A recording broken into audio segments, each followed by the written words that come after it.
Odd सतगुरु रामपाल जी परमेश्वर जी की जय हो।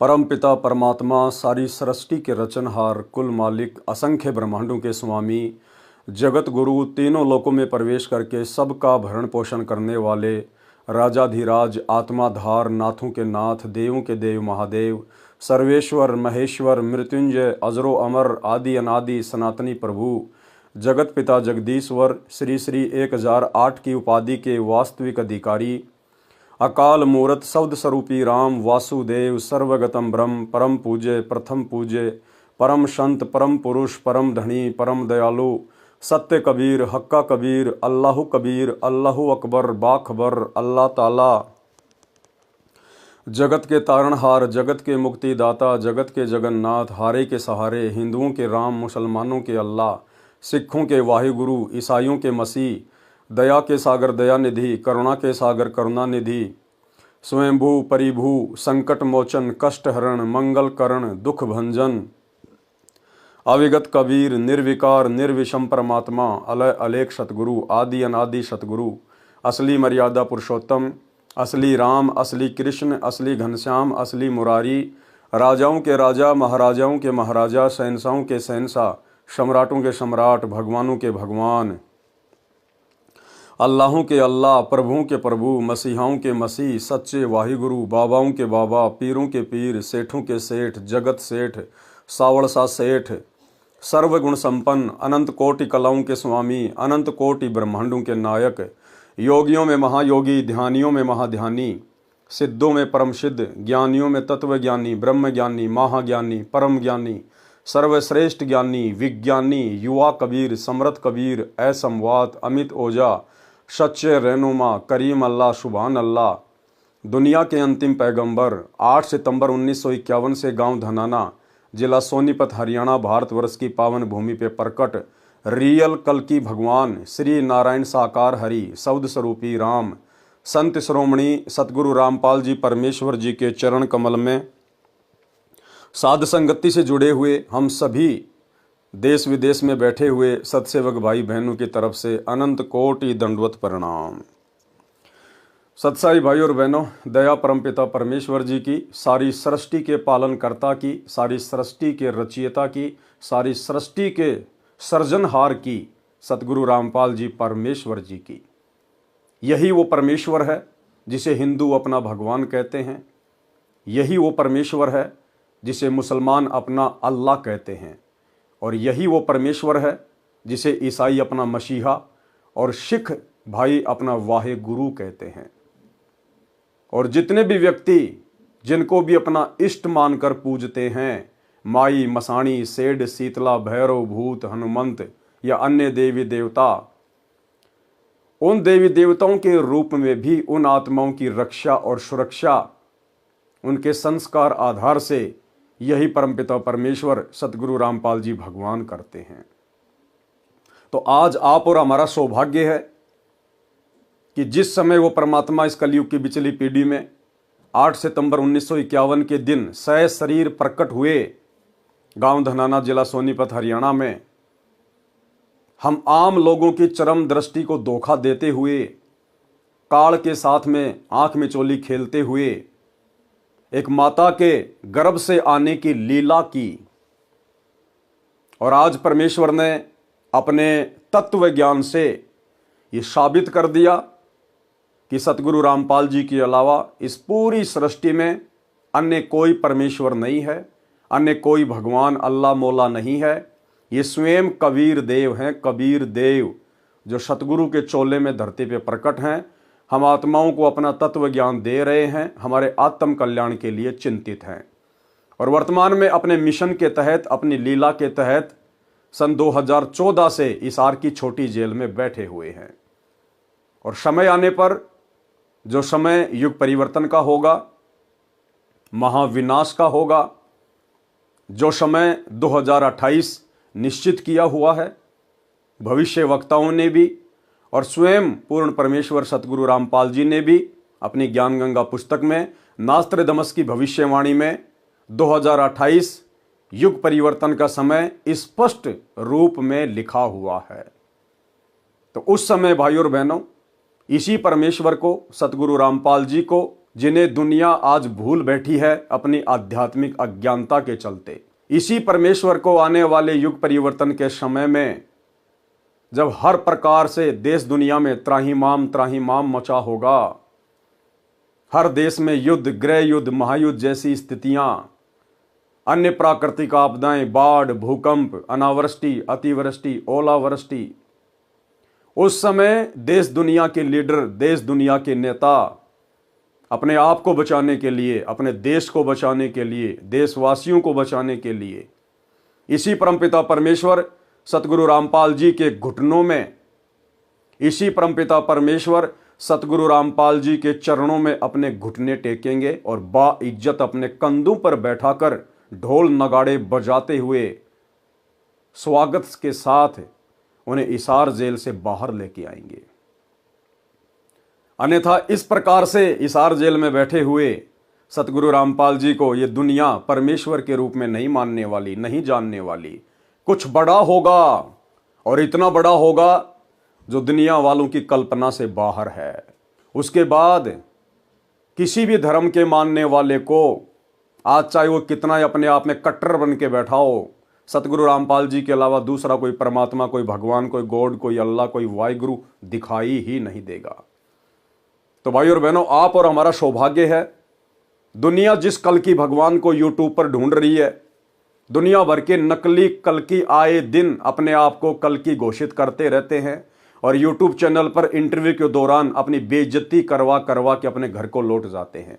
वो रियल कल की भगवान स्वयं सतगुरु रामपाल जी हैं, स्वयं सतगुरु रामपाल जी, कल की यानी कलयुग का भगवान, जो कलयुग में अपनी लीला दुनिया को स्पष्ट रूप से दिखाएगा, अपनी पहचान पूरे विश्व में स्पष्ट रूप से करवाएगा, जो इस देश और दुनिया से जाति और धर्म का नामो निशान मिटा देगा।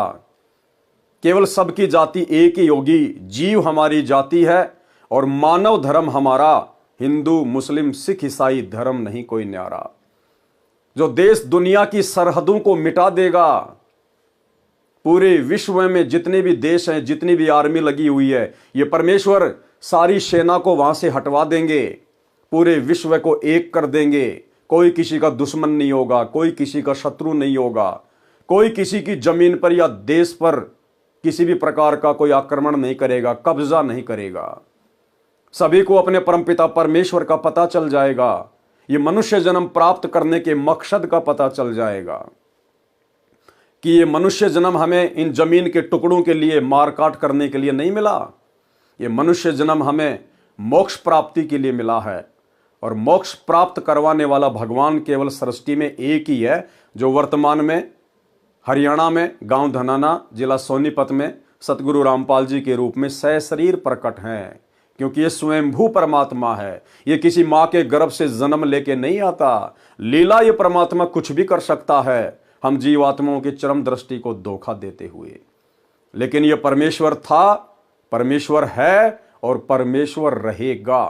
तो आप और हम भाई बहनों का सौभाग्य, दुनिया जिसे ढूंढ रही है लेकिन आंखों के सामने है, पहचान नहीं रही, मान नहीं रही, और आप और हम भाई बहनों को उनकी शरण मिल चुकी है। हमें उस कल की भगवान की पहचान हो चुकी है। हम उसके चरणों में आकर समय रहते अपना बचाव कर रहे हैं, अपनी सुरक्षा कर रहे हैं, ताकि आने वाले विनाशकारी समय में हमारा बाढ़ भी बाका ना हो सके। तो ये आप और हमारा परम सौभाग्य है। तो भाई और बहनों, कबीर सागर के सरलार्थ के ऊपर वीडियो बनाने की श्रृंखला जारी है। इसी श्रृंखला में आज हमारा ये 43 नंबर का वीडियो है।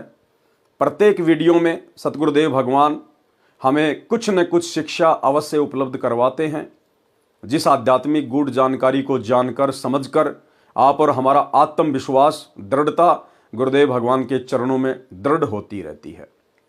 तो चलिए आज हम आगे बढ़ते हैं। गुरुदेव भगवान के कर कमल से लिखित पवित्र पुस्तक कबीर सागर का सरलार्थ, पेज नंबर है 386, अध्याय जैन धर्म बोध का सारांश।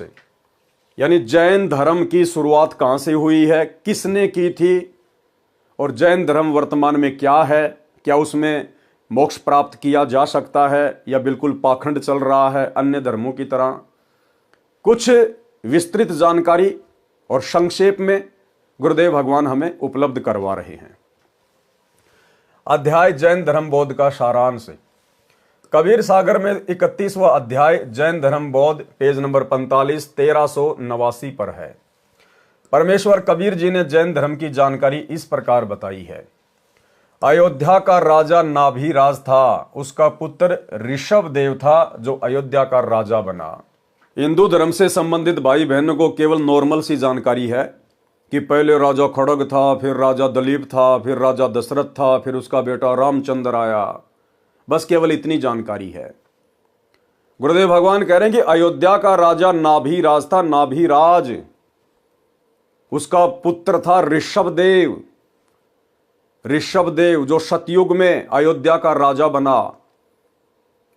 जिस समय श्री रामचंद्र जी के दादा परदादाओं का जन्म भी नहीं हुआ था, उस समय ऋषभदेव अयोध्या का राजा था। जिस ऋषभदेव को जैन धर्म का प्रथम तीर्थंकर माना जाता है, वो है ऋषभदेव। जो ऋषभदेव फिर आगे चलकर अयोध्या का राजा बना था। अयोध्या का राजा नाभिराज था, उसका पुत्र ऋषभदेव था जो अयोध्या का राजा बना। धार्मिक विचारों के राजा थे, जनता के सुख का विशेष ध्यान रखते थे। 2 पत्नी थी, कुल 100 पुत्र तथा 1 पुत्री थी। बड़ा पुत्र भरत था। कबीर परमेश्वर जी अपने विधान अनुसार अच्छी आत्माओं को मिलते हैं। उसी गुण अनुसार ऋषभदेव के पास एक ऋषि रूप में गए, अपना नाम कबीर ऋषि बताया, उनको आत्मबोध कराया, शब्द सुनाया। मन तू चल रे सुख के सागर, जहां शब्द सिंधु रत्नागर। जो आप जी ने पढ़ा आत्मबोध के सारांश में, पेज नंबर 373-374 पर। देखो भाई और बहनों, परमेश्वर की पहचान हमने करनी पड़ेगी। परमेश्वर केवल संकेत ही करेगा कि वर्तमान में आपके गुरुदेव भगवान कौन हैं, आपके सतगुरु कौन हैं। क्या कह रहे हैं परमात्मा कि जब राजा ऋषभदेव को कबीर परमात्मा मिले, अपना नाम बताया कबीर ऋषि, उनको आत्मबोध कराया और फिर क्या बताया, उनको शब्द सुनाया। राजा ऋषभदेव को कबीर परमेश्वर ने एक शब्द सुनाया। कौन सा शब्द? मन तू चल रे सुख के सागर, जहां शब्द सिंधु रत्नागर। अब ये बात भला कौन से शास्त्र में लिखी हुई है? ये बात ना तो आपको जैन धर्म के किसी भी शास्त्र में मिलेगी, ना हिंदू धर्म के किसी शास्त्र में मिलेगी, ना अन्य किसी धार्मिक पुस्तक में मिलेगी। ये बातें कौन बता सकता है कि जब कबीर परमात्मा सतयुग में राजा ऋषभदेव को मिले भक्ति समझाने के लिए, आत्मबोध करवाने के लिए, तो उन्होंने क्या सुनाया था, कौन सा शब्द गाकर सुनाया था? ये गूढ़ जानकारी केवल वही बता सकता है जो सतयुग में राजा ऋषभदेव को कबीर ऋषि के नाम से मिला था। तो कौन बता रहे हैं आज? सतगुरु रामपाल जी। कौन हुए सतगुरु रामपाल जी? स्वयं कबीर परमेश्वर। शब्द सुनाया, मन तू चल रे सुख के सागर, जहां शब्द सिंधु रत्नागर। जो आप जी ने पढ़ा आत्मबोध के सारांश में, पृष्ठ 373-374 पर, यानी पिछले वीडियो में। यह सत्संग सुनकर राजा ऋषभदेव जी की आत्मा को झटका लगा, जैसे कोई गहरी नींद से जागा हो। ऋषभदेव जी के कुल गुरु जो ऋषिजन थे, उनसे परमात्मा प्राप्ति का मार्ग जानना चाहा। उन्होंने ओम नाम तथा हठयोग करके तप करने की विधि दृढ़ कर दी। राजा ऋषभदेव को परमात्मा प्राप्ति करने तथा जन्म मरण के दुखद चक्कर से छूटने के लिए वैराग्य धारण करने की ठानी। अपने बड़े बेटे भरत जी को अयोध्या का राज्य दे दिया। ये रामचंद्र जी का भाई था भरत, वो अलग है, वो तो त्रेता में हुआ है। ये सतयुग की बातें चल रही है। अपने बड़े बेटे भरत जी को अयोध्या का राज्य दे दिया तथा अन्य पुत्रों को भी अन्य नगरियों का राज्य प्रदान करके घर त्याग कर जंगल में चले गए। परमेश्वर कबीर जी भी जंगल में गए।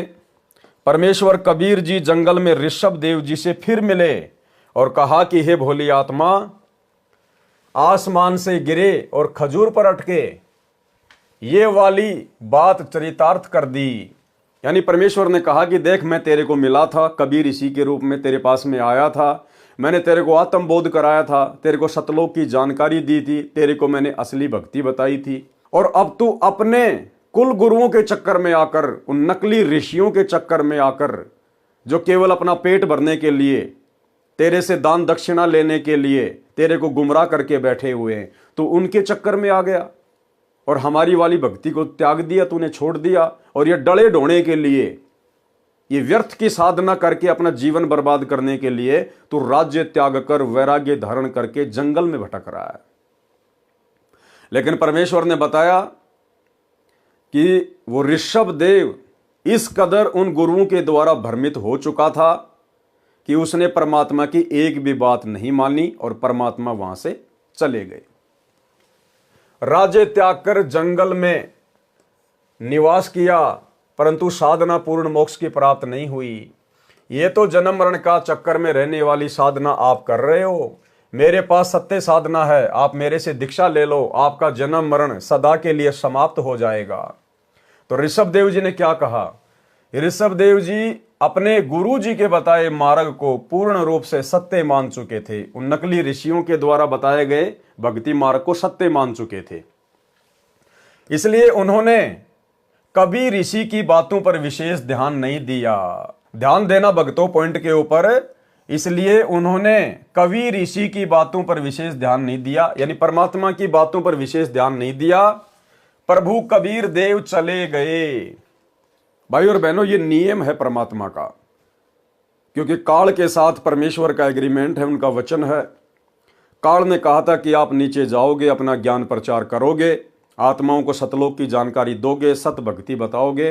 हे प्रभु, जो आपके ज्ञान को स्वीकार करे, आप केवल उन्हीं को सतलोक लेकर जाना, और जो आपके ज्ञान को स्वीकार ना करे, आपकी मर्यादा में आके जो भक्ति ना निभाए, आपकी भक्ति को हल्के में ले, आपकी मर्यादाओं को तोड़े, आप उसको जबरदस्ती सतलोक ना लेकर जाना। तो परमेश्वर ने कहा तथास्तु, ऐसा ही करूंगा। तो अपने उस एग्रीमेंट के अनुसार गुरुदेव भगवान ने, कबीर परमेश्वर सतगुरु रामपाल जी ने राजा ऋषभ देव के साथ में कोई जबरदस्ती नहीं की कि ठीक है भाई, मैंने तो तेरे को सही साधना बताने का प्रयास किया है, लेकिन तू मान ही नहीं रहा, तो कोई बात नहीं, जैसा तेरा भाग्य, जैसी तेरी किस्मत है। और कबीर देव वहां से चले गए। ठीक इसी प्रकार भाइयों और बहनों, वर्तमान में परमात्मा अपने भक्तों के साथ इस कलयुग की पिछली पीढ़ी में भी जबरदस्ती नहीं करेगा। सन 1994 से सतगुरु रामपाल जी परमेश्वर जी ने अपना यथार्थ 13वां कबीर पंथ शुरू करके और वर्तमान समय तक ठोक ठोक कर ज्ञान दे दिया है, कई बार रिवीजन भी करवा दिया है। अब यदि उनका कोई भगत उनकी मर्यादाओं को ठीक प्रकार से फॉलो नहीं करेगा, इस ज्ञान को हल्के में लेगा, भक्ति को सीरियस नहीं लेगा, बात बात पे मर्यादा तोड़ेगा, जैसे कि वर्तमान में गुरुदेव के कलयुगी परिवार के द्वारा, सतलोक आश्रम संचालकों के द्वारा, कोऑर्डिनेटरों के द्वारा आए दिन कुकर्म करके संगत की नित मर्यादा तोड़वाई जाती है। 2019 में बेचारे भगत समाज को कांग्रेस सरकार की गोद में बैठा दिया गया। बीजेपी का विरोध और कांग्रेस का समर्थन पूरे देश में जमकर संगत के कर्म फुड़वाए। वर्तमान 2024 में कांग्रेस को पीछे छोड़ दिया और बीजेपी सरकार की गोद में आ बैठे भक्तों के जमकर कर्म फुड़वा रहे हैं, राजनेताओं की रैलियों में भेजकर उनका सपोर्ट करवाकर। धनाना गांव में अपने धनाना आश्रम को सही प्रकार से चलाने के लिए, ताकि गांव वाले विरोध ना करें, हमारा धार्मिक धंधा कहीं बंद ना हो जाए, धनाना गांव के बच्चों की फरमाइश पर भगत समाज के ज्योति पाठ और दान के पैसों से तकरीबन 1 करोड़ रुपए की लागत का बैडमिंटन का स्टेडियम बना दिया। जबकि सतगुरु रामपाल जी के तो यहां तक आदेश हैं, यदि कोई व्यक्ति ताश भी खेल रहा है तो ना ही आपने वहां बैठना है और ना ही आपने किसी प्रकार का कोई सहयोग करना है। बावजूद इसके संत रामपाल जी की मर्यादाओं की धज्जियां उड़ाते हुए उनके कलयुगी परिवार ने धनाना गांव में 1 करोड़ रुपए की लागत का बैडमिंटन का स्टेडियम बना दिया। धनाना आश्रम के अंदर 10 एकड़ जमीन में एक बहुत बड़ी हॉस्पिटल का काम शुरू कर दिया गया है, टोटल गुरुदेव के ज्ञान और विधान के विपरीत। और भी अन्य प्रकार से संगत की आए दिन मर्यादा तोड़वाई जा रही है। हरियाणा के गोहाना में एक जाट भवन का निर्माण कार्य चल रहा है। ऊपर का 5वां फ्लोर बनाने का पूरा जिम्मा सतगुरु रामपाल जी के बड़े बेटे वीरेंद्र पाल ने ले लिया, जिसमें तकरीबन 1 करोड़ रुपए की लागत लगेगी। भगत समाज के जमकर कुपात्रों को दान धर्म देकर कर्म फुड़वाए जा रहे हैं। तो भाई और बहनों, परमात्मा वर्तमान में कुछ नहीं बोलेगा। अगर आपने अपने गुरुदेव को भगवान मान लिया, परमात्मा मान लिया, तो परमात्मा अंतर्यामी होता है। हम रोज संध्या आरती में पढ़ते हैं लास्ट में, अंतर्यामी एक तुम आत्म के आधार, और जो तुम छोड़ो हाथ तो मोए कौन उतारे पार। तो हमारे गुरुदेव भगवान अंतर्यामी हैं, क्योंकि ये परमेश्वर हैं। इन्हें सब कुछ दिखाई दे रहा शीशे की तरह कि मेरी संगत में कौन मर्यादा तोड़ रहा है और कौन मेरे वचनों पर चल रहा है। लेकिन ये परमेश्वर एक आम संत की लीला करते हुए जैसे उन्हें कुछ पता ही नहीं है, जैसा उनको हिसार जेल में जाकर बताया जाता वे वैसा ही करते हैं, वे वैसा ही जवाब देते हैं। और परमेश्वर कुछ नहीं कह रहा अपने परिवार को, किसी भी प्रकार की उन्हें डांट नहीं मार रहा, उन्हें कोई भला बुरा नहीं कह रहा। हाँ, बीच बीच में हिसार जेल से आने वाले सत्संगों में इनकी नालायकियों का, इनके मनमाने आचरण का, इनकी बकवादों का वे संगत को समझाने की दृष्टि से संकेत अवश्य करते हैं।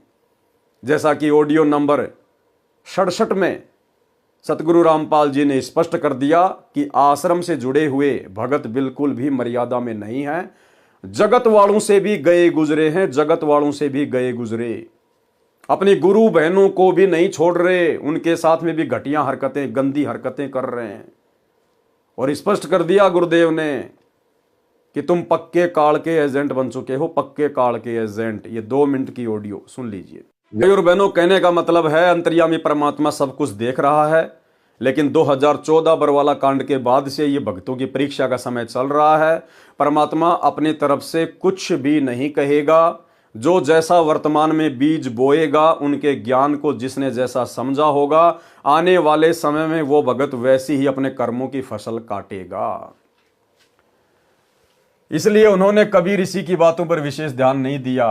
प्रभु कबीर देव चले गए। राजा ऋषभ देव जी पहले 1 वर्ष तक निराहार रहे, फिर 1000 वर्ष तक हठ योग तप किया। उसके पश्चात दीक्षा देने लगे। उन्होंने प्रथम दीक्षा अपने पुत्र मारीची को दी, जो भरत का पुत्र था। मारीची वाला जीव ही आगे चलकर 24वें तीर्थकर बने, जिनका नाम महावीर जैन था। यानी राजा ऋषभ देव का पुत्र था भरत, और भरत का जो बेटा था मारीच, वही आत्मा इस कलयुग में आगे चलकर जैन समाज के जो 24वें तीर्थकर हैं महावीर जैन, वो बने। मारीच वाला जीव ही आगे चलकर 24वें तीर्थकर बने, जिनका नाम महावीर जैन था। राजा ऋषभ देव जी यानी प्रथम तीर्थकर जैन धर्म के प्रवर्तक से दीक्षा प्राप्त करने के पश्चात मारीची जी वाला जीव 60 करोड़ बार गधा बना। यानी वो मारीच वाली आत्मा, राजा ऋषभ देव के पुत्र वाली आत्मा, जो आगे चलकर महावीर जैन बना था, वो महावीर जैन बनने से पहले वो आत्मा, वो जीव क्या क्या बना। मारीची जी वाला जीव 60 करोड़ बार गधा बना, 30 करोड़ बार कुत्ता बना, करोड़ों बार बिल्ली, करोड़ों बार घोड़ा, करोड़ों बार नपुंसक, करोड़ों बार वैश्या तथा पेड़ आदि के जन्मों में कष्ट उठाता रहा। कभी कभी राजा बना और 80 लाख बार देवता बना तथा नरक भी भोगा, और फिर ये उपरोक्त दुख भोगकर महावीर जैन भगवान बना। महावीर जैन की आत्मा क्या क्या बनी, ये जैन समाज के भाई और बहनों को विचार करना चाहिए। जिसे आप अपना भगवान मान के पूज रहे हो, अपना तीर्थकर मान के पूज रहे हो, जिनकी साधना करने से आप अपने आप को मोक्ष प्राप्त मान रहे हो। अरे मारीची वाली आत्मा को किसने नाम दिया था? राजा ऋषभ देव ने। और आगे देखना राजा ऋषभ देव की कैसे दुर्गति से मौत हुई, जलकर मौत हुई, जलकर। अंत में वो इस कदर वैराग्य में आ गया था, उसने कपड़े पहनने भी छोड़ दिए, नंगा घूमा करता था, नंगा। उसको सुध बुध नहीं रही अपनी, और मुंह के अंदर एक पत्थर डाल लिया और जंगल में भटकता रहता था पागलों की तरह।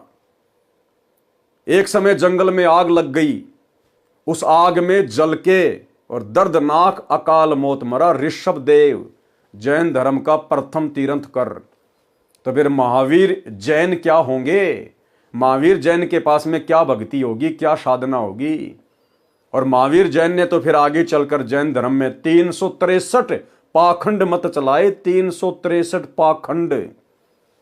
जैन धर्म वालों की खुद की पुस्तक आओ जैन धर्म को जाने, उसमें स्पष्ट तौर पर लिखा हुआ है।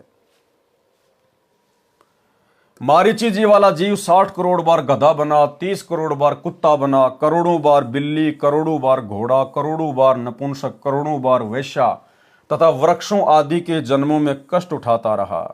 कभी कभी राजा बना और 80 लाख बार देवता बना तथा नरक भी भोगा और फिर से उपरोक्त दुख भोगकर महावीर जैन भगवान बना। नंगे रहते थे। कौन? ऋषभ देव जी नंगे रहते थे। श्री महावीर जैन जी के जीव ने 363 पाखंड मत चलाए और महावीर जैन जी भी नंगे ही रहा करते थे। भोगेगा अपना किया रे। एक समय महावीर जैन वाला जीव यानी मारीची वाला जीव राजा था।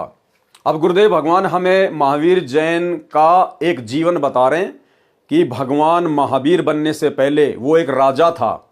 और ध्यान से सुनिए भाई और बहनों, ये कथा हमें बहुत गहरी शिक्षा देगी। हमने किसी का भी अहित नहीं सोचना है। हमने किसी के साथ भी बदतमीजी नहीं करनी, जबरदस्ती नहीं करनी। मन में भी किसी के प्रति हमने बुरा नहीं सोचना है। हाँ, जो सत्य है वो डंके की चोट पर कहेंगे, विदुर की तरह कहेंगे, भले ही थप्पड़ लगे लेकिन परमात्मा का थप्पड़ पड़ने से बच जाएंगे। एक समय महावीर जैन वाला जीव यानी मारीची वाला जीव राजा था। उसका एक विशेष नौकर था। राजा का मनोरंजन करने के लिए एक वाद्य यंत्र बजाने वाली पार्टी होती थी। राजा धुन सुनते सुनते सो जाता तो वह तान यानी वो धुन बंद कर दी जाती थी। राजा अपने महल में पलंग पर लेटा लेटा धुन सुना करता। अपने नौकर को कह रखा था कि जब मुझे नींद आ जाए तो बाजा बंद करा देना। एक दिन नौकर आनंद मगन होकर धुन सुनने में लीन हो गया। उसको पता ही नहीं चला कि राजा कब सो गए। शोर से राजा की निंद्रा भंग हो गई। राजा जब उठा तो मंडली बाजा बजा रही थी। राजा को गुस्सा आया। उस नौकर को दंडित करने का आदेश सुना दिया कि इसने मेरे आदेश को अनसुना किया है। इसके कानों में कांच पिघलाकर गरम गरम डालो। नौकर ने बहुत प्रार्थना की, क्षमा कर दो, आगे से कभी ऐसी गलती नहीं करूंगा। परंतु अहंकार वश राजा ने उसकी एक नहीं सुनी और सिपाहियों ने उस नौकर को पकड़कर जमीन पर लेटाकर दोनों कानों में पिघला हुआ गरम कांच यानी शीशा डाल दिया। नौकर की चीख हृदय विदारक थी। महीनों तक दर्द के मारे रोता रहा। उसके बाद समय आने पर राजा का देहांत हुआ। यानी महावीर जिस जन्म में राजा था, समय आने पर फिर वो राजा वाला शरीर भी छूट गया, यानी राजा भी मरा। समय आने पर राजा का देहांत हुआ। फिर वही जीव यानी वही महावीर जैन वाली आत्मा, फिर वही जीव महावीर जैन रूप में जन्मा। घर त्याग कर जंगल में साधना करने लगा। उसी क्षेत्र में एक व्यक्ति अपनी गायों को घास चराने ले जाता था। दोनों में मित्रता हो गई। वह व्यक्ति गांव से भोजन ले आता था, महावीर जी को खिलाता था। एक दिन उस गोपाल को किसी कार्यवश घर जाना पड़ा तो उसने साधक से कहा यानी महावीर जैन से कहा कि मेरे को गांव जाकर आना है, आप मेरी गायों का ध्यान रखना, कहीं गुम ना हो जाए। महावीर जी ने आश्वासन दिया कि आप निश्चिंत होकर जाओ, मैं ध्यान रखूंगा। महावीर जी साधना करने लगे। उनको ध्यान नहीं रहा। गायें दूर जंगल में चली गई। जब वह ग्वाला आया और साधक से पूछा कि मेरी गायें कहाँ हैं, तो साधक निरुत्तर हो गए और कारण बताया कि मैं साधना में लगा था और ध्यान नहीं रहा। ग्वाले को पता था कि गायें जंगल में गहरा जाने के पश्चात जीवित नहीं बचती, क्योंकि वहां शेर, चीते आदि खूंखार जानवर बहुत संख्या में रहते थे। अपने धन की हानि का कारण साधक को मानकर यानी महावीर जैन को मानकर बांस की लाठी को तोड़कर उससे पतली पतली 2 टुकड़ी 2 इंच लंबी लेकर साधक को पकड़कर यानी महावीर जैन को पकड़कर बलपूर्वक जबरदस्ती धरती के ऊपर गिराकर दोनों कानों में वे टुकड़ी ठोककर अंदर तोड़ दी। भाइयों और बहनों, वो ग्वाला वही नौकर था जिस नौकर के कानों में गरम गरम शीशा पिघलाकर, और महावीर जैन ने जब वो राजा था एक जन्म में, उस नौकर के कानों में डलवाया था। परमात्मा कहते हैं, बदला कहीं ने जात है 3 लोक के माही। तुमने उस दरगाह का महल नहीं देखा, धर्मराज के तिल तिल का लेखा। साधक बुरी तरह से चिल्लाता रहा, महावीर जैन बुरी तरह से चिल्लाता रहा, वह ग्वाला चला गया, फिर उधर कभी नहीं गया। 1 महीने के पश्चात दैव योग से एक वैद्य किसी औषधि की खोज करता करता गया तो महावीर जैन की पीड़ा का पता चला। अब भाइयों और बहनों, वो दैव योग क्या था? स्वयं कबीर परमात्मा सतगुरु रामपाल जी, क्योंकि परमात्मा चाहने वाली आत्मा ही इस प्रकार की भक्ति करती हैं, तप करती हैं, जब तक उनको सत्य ज्ञान नहीं होता। तो अपनी आत्माओं की पीड़ा, उनका दर्द स्वयं कबीर परमात्मा ही सुनता है, वही परमेश्वर महसूस करता है। तो कबीर परमेश्वर सतगुरु रामपाल जी एक वैद्य का रूप बनाकर और जंगल में जड़ी बूटियां लेने के बहाने उस महावीर जैन के पास में पहुंच गए, और परमेश्वर ने उसकी वो लकड़ियां जो कानों में फंसा रखी थी, तोड़ रखी थी, परमेश्वर ने वो लकड़ियां निकाली, दवाइयां लगाई, औषधि लगाई, तब कहीं जाकर महावीर जैन धीरे धीरे धीरे धीरे ठीक हुआ। 1 महीने के पश्चात दैव योग से एक वैद्य किसी औषधि की खोज करता करता गया तो महावीर जैन की पीड़ा का पता चला।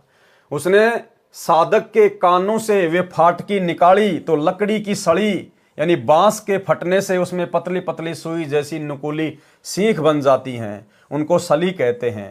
कानों को चीरती हुई बाहर आई, रक्त व मवाद की पिचकारी लगी और साधक की किलकारी निकली।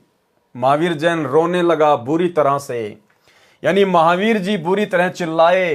वैद्य ने उपचार किया, कई महीनों में पीड़ा ठीक हुई, परंतु बहरे हो गए और मृत्यु हो गई। फिर अन्य जीवन भोग कर फिर महावीर जैन बने। उसके बाद वही आत्मा फिर कई जन्मों के बाद में और जैन समाज के 24वें तीर्थंकर महावीर जैन के रूप में उन्होंने जन्म प्राप्त किया। तो भाइयों और बहनों, कितनी गहरी शिक्षा है। ये वर्तमान में जितने भी भाई बहन हैं, किसी भी धर्म के हैं, और ये जो मांस खाते हैं किसी भी प्राणी का, किसी भी जीव का, क्योंकि सबके अंदर परमात्मा की आत्मा है, परमात्मा की रूह है, ये सूनी नहीं है। इनको आप ऐसे ना समझो कि इनका रखवाला कोई नहीं है, इन सब का रखवाला परमात्मा है, वो पल पल देख रहा है। और ये घटना जो आप या आपने पढ़ी, शिक्षा आपको मिल गई होगी। आज जो भी व्यक्ति जैसा भी कर्म कर रहा है, अगले जन्मों में कभी न कभी उस व्यक्ति को अपने उस कर्म का बदला अवश्य देना पड़ता है। आज जो व्यक्ति भले बकरे काट रहा है या बकरे खा रहा है, जितने उसने बकरे काटे हैं, जितने उसने बकरे खाए हैं, अगले जन्मों में वो बकरे बनेंगे इंसान। अगर काटा है तो बकरा बनेगा कसाई, और कसाई का इसी प्रकार से गला काटेगा। यदि कोई बकरा खाता है, मुर्गा खाता है, तीतर बटेर कोई भी जानवर खाता है, अगले जन्मों में वो व्यक्ति बनेगा पशु, जानवर, और जो वर्तमान में खा रहा है वो व्यक्ति फिर कसाई से इसी प्रकार से उनको कटवा कटवा के खाएगा। तो भाइयों और बहनों, ये भयंकर दुर्गति है। ये कर्मों का जो सिलसिला है ये बहुत भयंकर है, और इस कर्मों के सिलसिले को ना तो ब्रह्मा विष्णु महेश समाप्त कर सकते। ब्रह्मा विष्णु महेश के, इनके अवतारों के, राम और कृष्ण के खुद के कर्म भी नहीं कटते, इनको भोगने पड़ते हैं। फिर भला इनकी भक्ति साधना करने से हमारे कैसे कट जाएंगे। श्री रामचंद्र जी त्रेता युग में आए, उन्होंने पेड़ की ओट लेकर धोखे से सुग्रीव के भाई बाली की हत्या की। द्वापर युग में श्री रामचंद्र जी को वो बदला चुकाना पड़ा। द्वापर युग में श्री रामचंद्र जी जन्मे श्री कृष्ण जी के रूप में, और सुग्रीव का भाई बाली एक शिकारी के रूप में जन्मा। और अंत में उसी प्रकार जब श्री कृष्ण जी एक पेड़ के नीचे सोए हुए थे, पैर पे पैर रख के, उनके पैर में एक पदम था जो चमका करता था, और वो बाली जो शिकारी बना हुआ था, वो जंगल में गया हुआ था, पूरा दिन उसको शिकार नहीं मिला। अंत में उसने देखा कि एक कोई वस्तु चमक रही है, झाड़ियां थी, पेड़ के पत्ते थे, तो उसने सोचा कि ये कोई जानवर है, कोई हिरण है, और इसकी आंख चमक रही है सूर्य के प्रकाश से, और यदि मैं आवाज करूंगा, शोर करूंगा, तो हो सकता है ये भाग जाएगा, और आज पूरा दिन हो गया, शिकार मुझे मिला नहीं। तो हिरण की आंख समझकर श्री कृष्ण जी के उस पद्म वाले पैर में उस बाली वाली आत्मा ने, उस बालिया नाम के शिकारी ने तीर मार दिया, जहरीला, जहर से बुझा हुआ तीर। श्री कृष्ण जी की तड़प तड़प कर मृत्यु हो गई। तो जब ये तीन लोग के भगवान ही अपना कर्म नहीं काट सकते, तो अपने भक्तों का कहां से काट देंगे। तो भाई और बहनों, ये कुकर्म करने से बचिए। परमात्मा धरती पर है। आप ये जितने भी कुकर्म कर रहे हैं, आप अपनी अज्ञानता में कर रहे हैं। आप जिस भी धर्म से जुड़े हुए हैं, आपका जो भी धर्मगुरु है, उसको कंप्लीट ज्ञान नहीं है, उसको तत्व ज्ञान नहीं है, शास्त्रों की, धर्म की, कर्म की जानकारी नहीं है। वो केवल अपने स्वार्थ के लिए आपका गुरु बना बैठा है। ऐसे स्वार्थियों से, ऐसे नकलियों से बाहर निकलो। सतगुरु रामपाल जी के यूट्यूब पर सत्संग सुनो, और वही समय रहते इनके ज्ञान को स्वीकार करो, इनकी शरण में आ जाओ। अन्यथा ये बदला जो कर्म आज आप कर रहे हो, ये बहुत भयंकर तरीके से इनका निपटारा करना पड़ेगा, बहुत दुखी हो जाओगे। और भाई और बहनों, जिस प्रकार वर्तमान में हम साथ संगति से जुड़े हुए सत्सेवक भाई बहनों के साथ गुरुदेव भगवान का कलयुगी परिवार, ये कोऑर्डिनेटर, जिस प्रकार से ये लोग बदतमीजियां करते हैं, बकवादे करते हैं, साथ संगतियों में आकर पुलिस वालों की मदद लेकर, उनको पैसे देकर, उनको शराब पिलाकर पुलिस वालों से भक्तों की पिटाई करवाते हैं, साथ संगतियां रुकवाते हैं, भगत भाई बहनों को अन्य नाजायज तरीकों से दुखी करते हैं, परेशान करते हैं, मुकदमे करवाते हैं। भाई और बहनों, ये कर्म भोगने पड़ेंगे। अरे तुम्हें तो गुरुदेव ने ज्ञान दे दिया, धर्म कर्म की जानकारी बता दी, संचित कर्म क्या है, स्वतंत्र कर्म क्या है, प्रारब्ध कर्म क्या है। उसके बावजूद भी आप लोग बकवाद कर रहे हो, अपने गुरुदेव भगवान के यथार्थ मिशन में काल प्रेरणा से टांग अड़ा रहे हो। ये कर्म आप लोगों को आने वाले समय में इसी जन्म में भोगने पड़ेंगे, इसी जन्म में। ये विधान है परमात्मा का। ये भगवान, ये कबीर देव, सतगुरु रामपाल जी किसी का शागा नहीं है। आप रोजाना नित्य नियम करते हो, लेकिन वाणियों का ध्यान नहीं आपको, क्या बोल जाते हो, वाणियों का अर्थ क्या है। परमात्मा कहते हैं, परम शक्ति संगीतम रिद्धि सिद्धि दाता सोही, अविगत गुण अतीतम, सत्य पुरुष निर्मोही। सत्य पुरुष कौन? सतगुरु रामपाल जी, निर्मोही, उनको किसी का मोह व्याप्त नहीं है। जैसा जीव करेगा वैसा ही परिणाम भोगना पड़ेगा। तो भाई अपनी दुर्गति मोल मत लीजिए जबरदस्ती। गुरुदेव भगवान से अपने कुकर्मों की माफी मांगिए। जो कुकर्म आप सतलोक आश्रमों से जुड़े हुए भाई बहनों ने, गुरुदेव भगवान के कलयुगी परिवार ने, इन कोऑर्डिनेटरों ने 2014 बरवाला कांड के बाद से भगत समाज की मर्यादा तोड़वाकर किया है, और साध संगति से जुड़े हुए भाई बहनों को नाजायज परेशान करके किया है। आप लोगों ने तो अपने सिर पर पाप कर्मों की गठरी बांध ली है। हल्का करना चाहते हो तो फिलहाल समय है, गुरुदेव भगवान से क्षमा याचना मांग लो। इन बकवादों से दूर हट जाओ, इन आश्रमों से दूर हट जाओ। साथ संगति से जुड़कर ज्ञान को आधार बनाकर, गुरु को भगवान बनाकर, और घर को आश्रम बनाकर भक्ति कर दो, वरना दुर्गति तुम्हारे दरवाजे पर दस्तक दे चुकी है। महावीर जैन जी ने 363 पाखंड मत चलाए, यानी मनमाना आचरण। महावीर स्वामी ने जो भक्ति बताई, जो आज वर्तमान में पूरा जैन समाज कर रहा है, उस भक्ति का किसी भी शास्त्र से कोई मेल नहीं है, केवल पाखंड है, पाखंड मत। महावीर जैन जी ने 363 पाखंड मत चलाए, और खुद जैन धर्म की पुस्तक आओ जैन धर्म को जाने, उसमें स्पष्ट तौर पर लिखा हुआ है कि महावीर जैन ने 363 पाखंड मत चलाए। जो वर्तमान में जैन धर्म में पाखंड मत वाली साधना चल रही है, इस कथा से शिक्षा मिलती है। देखो क्या कह रहे हैं गुरुदेव भगवान, इस कथा से शिक्षा मिलती है, जो अपनी शक्ति का दुरुपयोग करके किसी को तंग करता है, तो उसका बदला भी उसको कभी न कभी देना पड़ता है। तो भाई सतलोक आश्रम मैनेजमेंट हरियाणा ने अपनी शक्ति का नाजायज दुरुपयोग किया है, सत्सेवकों को दुखी करके, मार पिटाई करके, मुकदमे लगवा के। भाई भोगना पड़ेगा, ये परमात्मा का विधान है। इसलिए कभी अपनी शक्ति का दुरुपयोग ना करें। अब ऋषभ देव जी की कथा सुनाता हूं। ऋषभ देव निवस्त्र रहने लगे, नंगे होकर जंगल में घूमने लगे ऋषभ देव, क्योंकि उनको अपनी स्थिति का ज्ञान नहीं था। वे परमात्मा के वैराग्य में इतने मस्त थे कि उनको ध्यान ही नहीं था कि वे नंगे हैं। उनका ध्यान परमात्मा में रहता था। यानी जैसा भी उसके नकली गुरुओं ने साधना बता रखी थी, ओम नाम का जाप करो, परमात्मा निराकार है, ध्यान लगाओ, तप करो, ज्योति दिखाई देगी, वही भगवान है, वो उसी में मस्त हो गया, काललोक की भक्ति में, नरक वाली भक्ति में। वर्तमान में जैनी महात्माओं ने वह नकल कर ली और नंगे रहने लगे। ये मात्र परंपरा का निर्वाह है। ये जैन समाज में जो लोग नंगे रहकर साधना करते हैं, जो इनके साधु हैं, ये वहां से ये रोग लगा है। अरे वो ऋषभ देव तो नंगा इसलिए रहता था क्योंकि वो तो एक प्रकार से पागल हो चुका था। वो तो काल की भक्ति के ऊपर आसक्त हो चुका था। उसको अपनी कोई शुद्ध बुद्धि नहीं थी, इसलिए वो नंगा होके घूम रहा था, अपनी तरफ से नहीं। उसको पता ही नहीं था कि मैंने कपड़े पहन रखे हैं कि नहीं पहन रखे हैं, जैसे एक पागल व्यक्ति की स्थिति हो जाती है। और वर्तमान के जैन साधुओं ने उसी बात को लेकर कि ऋषभ देव जी नंगे होकर जंगल में साधना करते थे, उसी बात को पकड़ लिया और पशु की तरह नंगे होके घूमते रहते हैं। शर्म भी नहीं है इनको। अरे अगर नंगे रहकर ही भगवान प्राप्ति होती है तो मेरे भाई ये जितने भी जानवर हैं ये तो कभी जिंदगी में कपड़े पहनते ही नहीं। अरे तुम जैन धर्म के साधु महात्मा कम से कम अपने गुप्तांग के आगे वो पांख वगैरह तो कर लेते हो, वो चवर वगैरह तो तुम जो है लगा लेते हो। ये जानवर तो कुछ नहीं करते, ये तो पैदाइशी नंगे हैं।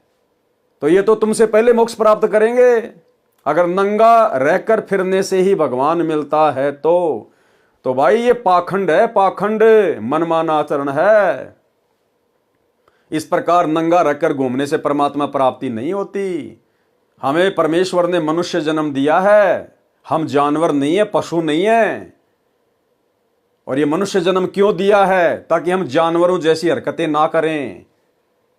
हमें परमेश्वर ने विशेष बुद्धि दी है, शरीर को ढकने के लिए परमेश्वर ने कपड़े बनवाए हैं। ये बुद्धि केवल इंसान के पास है। और उसके बावजूद भी यदि जानबूझकर आप पशु तुल्य ही रहना चाहते हैं तो भाई ये तो आपकी अपनी मर्जी है। बाद में जाओगे कहां? जैसे ऋषभ देव जी गए वहीं तुम जाओगे। वर्तमान के जैनी महात्माओं ने वह नकल कर ली और नंगे रहने लगे। ये मात्र परंपरा का निर्वाह है। ऋषभ देव जी अपने मुख में पत्थर का टुकड़ा लेकर नग्न अवस्था में कुटक के जंगलों में दिन रात फिरते थे। एक बार बांसों के आपस में घिसने से जंगल में आग लग गई। दावानल इतनी भयंकर हुई कि सब जंगल जलकर राख हो गए। ऋषभ देव जी भी जलकर मर गए। अब बताओ, ऋषभ देव जैसी भक्ति वर्तमान में कोई भी जैनी नहीं कर सकता, कोई भी। और ऐसी भक्ति करते करते भी ऋषभ देव की ऐसी दुर्गति से मौत हुई। कौन चाहेगा ऐसी मौत? तो वर्तमान के जैनी तो समझ जाओ फिर तुम्हारा क्या होगा जब तुम्हारे जैन धर्म के प्रथम तीर्थंकर की ऐसी दुर्गति से मौत हुई है, जो भक्ति तुम कर भी नहीं सकते वर्तमान में। इतना त्याग, इतना वैराग्य तुम्हारे अंदर नहीं है। और जब ऋषभ देव की ऐसी दुर्गति से मौत हुई अंत में जलकर, तो सोचो वर्तमान का जैन समाज कहां जाएगा, जो महावीर जैन के द्वारा चलाए गए 363 पाखंड मत के आधार से भक्ति कर रहा है। ऋषभ देव जी का जीव ही बाबा आदम के रूप में जन्मा। वो ऋषभ देव की जो आत्मा थी फिर आगे चलकर वो बाबा आदम के रूप में जन्मा, जो मुसलमानों, ईसाइयों तथा यहूदियों का प्रथम पुरुष तथा नबी माना जाता है। यानी ऋषभ देव की आत्मा ही फिर आगे चलकर बाबा आदम के रूप में जन्मी। बाबा आदम के रूप में मुसलमान और ईसाई जिसे अपना बाप कहते हैं, जिसे प्रथम पुरुष कहते हैं, सभी इंसानों का बाप कहते हैं। तो भाई बाबा आदम की आत्मा उससे पहले तो ऋषभ देव के शरीर में थी। और ऋषभ देव के शरीर से पहले ना जाने गधे के शरीर में भी थी, कुत्ते के शरीर में भी थी। क्योंकि बिना सतभक्ति के तो 84 लाख योनियां ना जाने हमने कितनी बार भोग ली, कितनी बार हमने काट ली है। तो भाई ये जो जीवन चक्र है ये ना जाने कितने अरबों खरबों युगों से चलता हुआ आ रहा है, जब से हम सतलोक से बिछुड़ कर आए हैं। तो भाई इस चक्कर से बाहर निकलो, यथार्थ ज्ञान से परिचित हो जाओ। सतगुरु रामपाल जी के यूट्यूब पर सत्संग सुनना शुरू कर दो, अपनी दुर्गति करवाने से बचो। आने वाला समय बहुत भयंकर है, त्राइमाम मचेगी। जब ऋषभ देव जी अपने आप को नहीं बचा पाए तो भाई वर्तमान के जैनी अपने आप को कहां से बचा लेंगे। संभलो, अभी समय है, धरती पे परमात्मा है। ऋषभ देव जी का जीव ही बाबा आदम के रूप में जन्मा, जो मुसलमानों, ईसाइयों तथा यहूदियों का प्रथम पुरुष तथा नबी माना जाता है। जैन धर्म में दो प्रकार के साधु हैं। नंबर एक, बिल्कुल नंगे रहते हैं, जो पूर्व के महापुरुषों की नकल कर रहे हैं, यानी ऋषभ देव की जो नकल कर रहे हैं।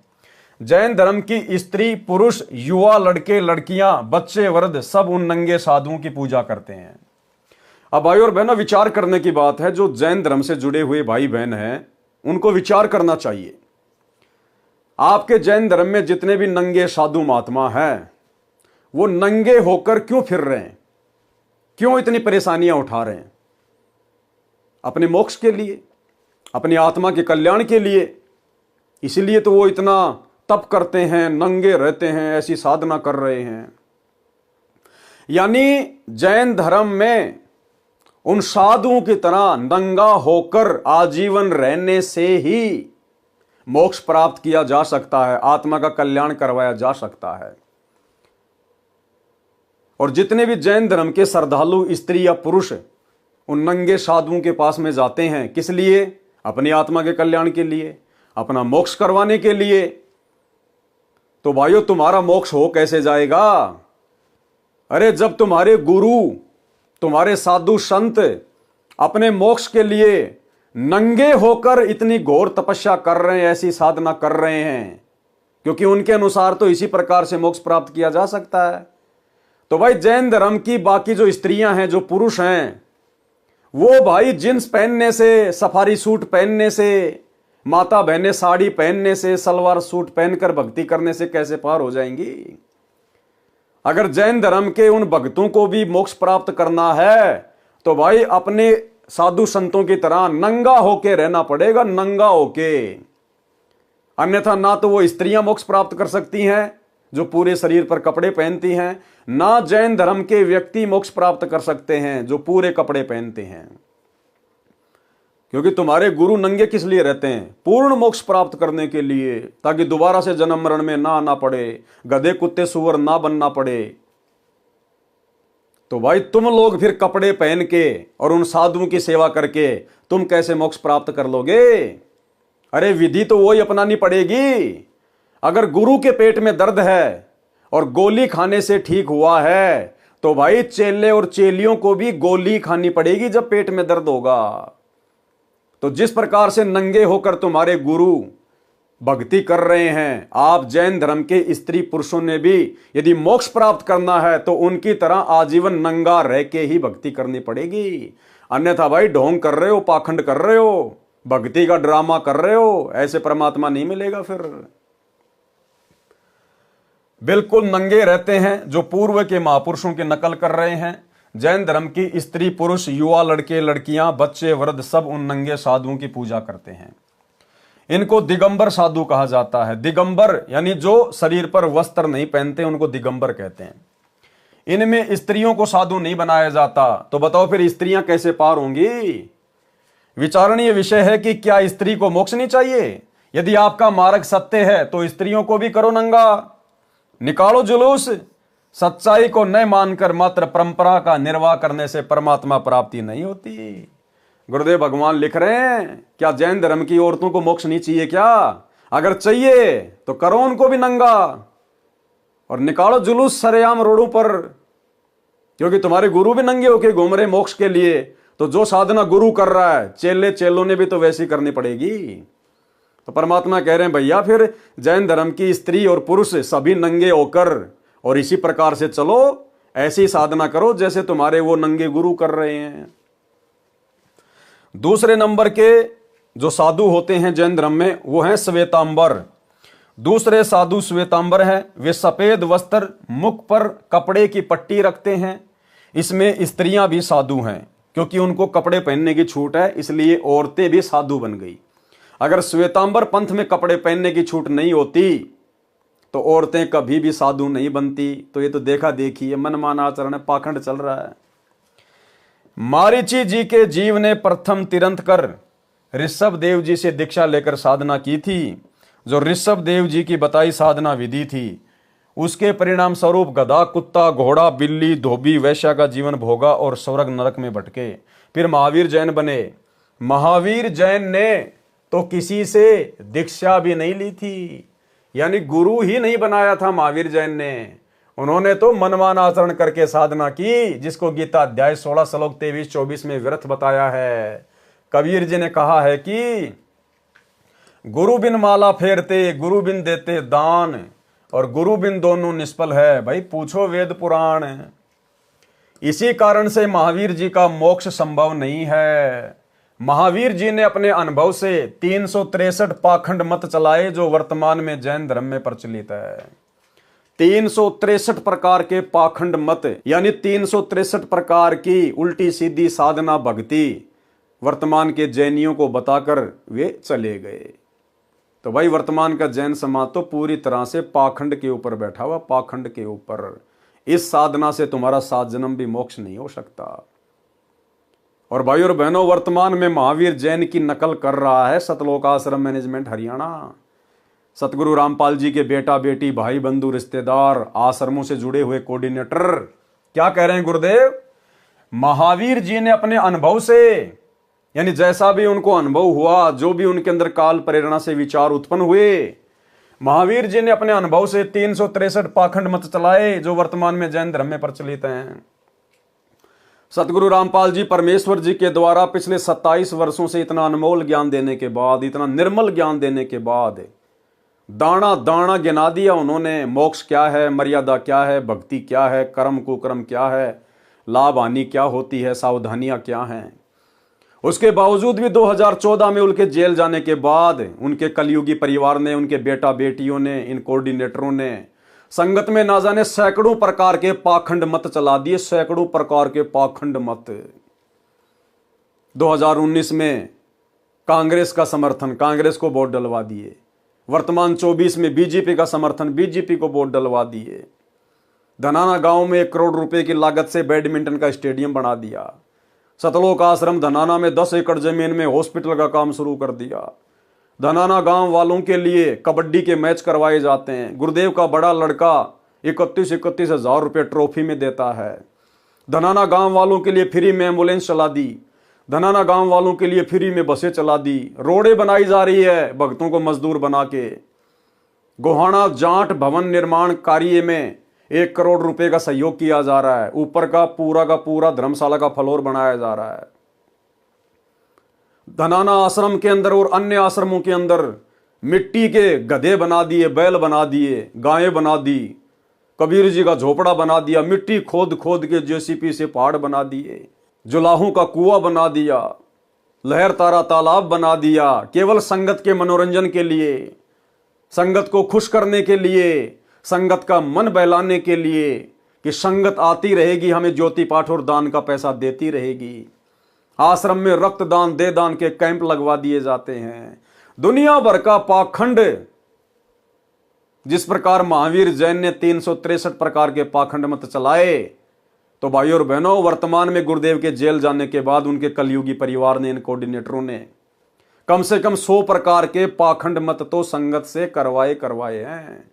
तो महावीर जैन में और सतगुरु रामपाल जी के कलयुगी काल प्रेरित परिवार में किसी प्रकार का कोई अंतर नहीं है। महावीर जी ने अपने अनुभव से 363 पाखंड मत चलाए, जो वर्तमान में जैन धर्म में प्रचलित है। विचार करें महावीर जैन की आगे क्या दुर्दशा हुई होगी, इसी प्रकार इन आश्रम वालों की क्या दुर्दशा होगी। यह स्पष्ट है, क्योंकि राजा ऋषभदेव वेदोनुसार साधना करते थे। वही दीक्षा मारीची जी को दी थी। वेदोनुसार साधना करने से मारीची वाले जीव को ऊपर लिखित लाभ हानि हुई, जन्म मरण जारी है। तो महावीर जी ने तो वेदों के विरुद्ध साधना विधि त्याग कर मनमान आचरण किया था। गुरु से दीक्षा भी नहीं ली थी उनको तो शौपन में भी स्वर्ग नहीं मिलेगा, यानी सीधे नरक में गए हैं। महावीर जैन की आत्मा मरने के बाद सीधी नरक में गई है, फिर 84 लाख योनियों में। क्योंकि ये जो बातें बताई जा रही हैं किसी आम व्यक्ति, आम संत के द्वारा नहीं बताई जा रही। सभी आत्माओं के उत्पत्ति करता, सभी का लेखा जोखा रखने वाले, सभी के कर्मों का हिसाब किताब रखने वाले पूर्ण ब्रह्म परमात्मा कबीर देव सतगुरु रामपाल जी के द्वारा बताई जा रही हैं, लिखी जा रही हैं। उनको तो शौपन में भी स्वर्ग नहीं मिलेगा। अन्य वर्तमान के जैनी भाई बहनों को क्या मिलेगा? जैनी मानते हैं कि सृष्टि का कोई कर्ता नहीं है, कि इस दुनिया को बनाने वाला कोई भगवान नहीं है, कोई परमात्मा नहीं है। ये अनादिकाल से चली आ रही है, नर मादा के संयोग से उत्पत्ति होती है और मरते हैं।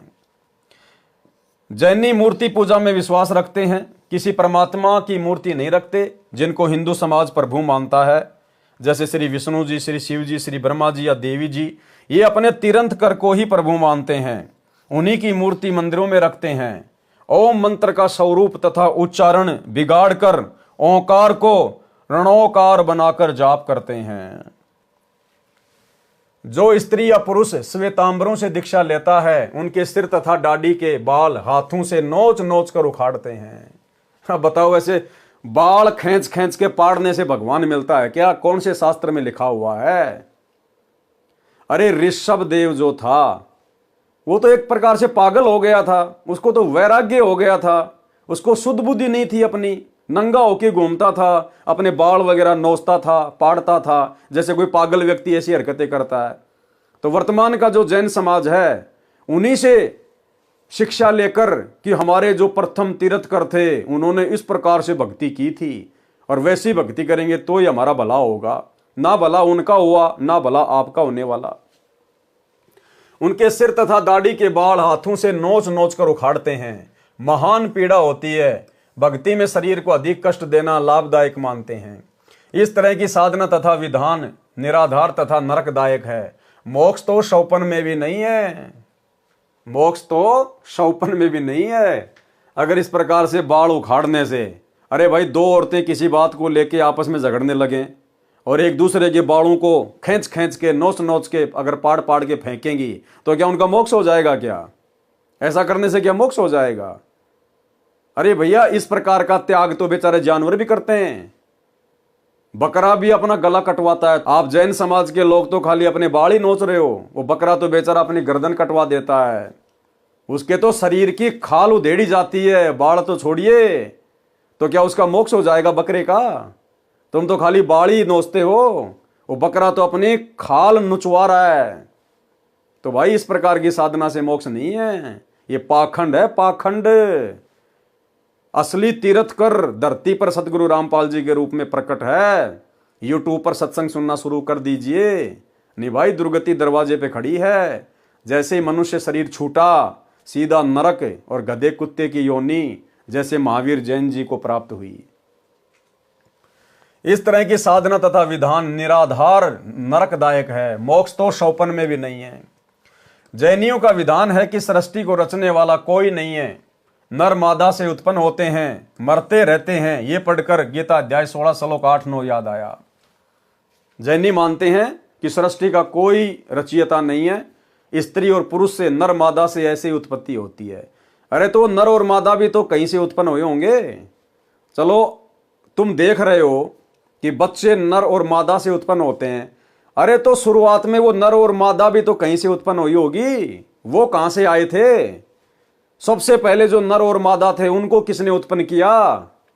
जैसे आप लोग सवाल करते हो ना कि पहले मुर्गी आई या फिर अंडा आया, तो कोई कहते हैं कि पहले अंडा आया, तो लोग कहते हैं फिर बिना मुर्गी के अंडा कहां से आया। और कोई कह देता कि पहले मुर्गी आई, तो कहते हैं फिर बिना अंडे की मुर्गी कहां से आई। तो भाई तुम्हारा गोलमोल विधान है, अभी तुम्हें सृष्टि रचना का ज्ञान नहीं है। सृष्टि रचना के लिए संत रामपाल जी के यूट्यूब पर सत्संग सुनिए कि पहले मुर्गी आई या अंडा आया, पहले नर आया या मादा आई। ये सारी की सारी जानकारी आपको यूट्यूब पर सतगुरु रामपाल जी के सत्संगों में मिलेगी।